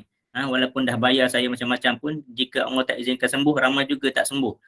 Cuma tugas kita bukan untuk menyembuhkan orang. Itu bukan kerja kita. Itu adalah kerja Allah Subhanahu Wa Taala. Tugas kita adalah membantu, bacakan saja pada dia, memperdengarkan saja kepada pesakit ayat-ayat ruqyah. InsyaAllah mudah-mudahan dengan rahmat dan kasih sayang Allah, pesakit akan sembuh. Okey, itu saja pada malam ni. Saya mohon maaf jika ada salah dan silap, dan juga saya minta maaf di awal tadi tu ada masalah internet sikit. Dah pakai Unify pun masih ada masalah juga. So insyaAllah mudah-mudahan Allah memberkati usaha kita, usaha saya dan Ustaz Sinar untuk setiap minggu memberi kuliah. Dan juga saya sekali lagi mengalu-alukan sebarang sumbangan-sumbangan, hadiah dan juga infak untuk sesi kuliah. Untuk minggu ini Ustaz Sinar akan post nanti nombor akaun yang baru. Ada pertukaran nombor akaun sikit. Sebelum ni pakai nombor akaun saya. Ada beberapa masalah di akaun saya minta tukar kepada akaun Ustaz Sinar. Sama saja akaun saya dan Ustaz Sinar tu boleh je. Cuma lately ni ada banyak sangat transaction dalam akaun saya, terutama ada urusan jual beli produk.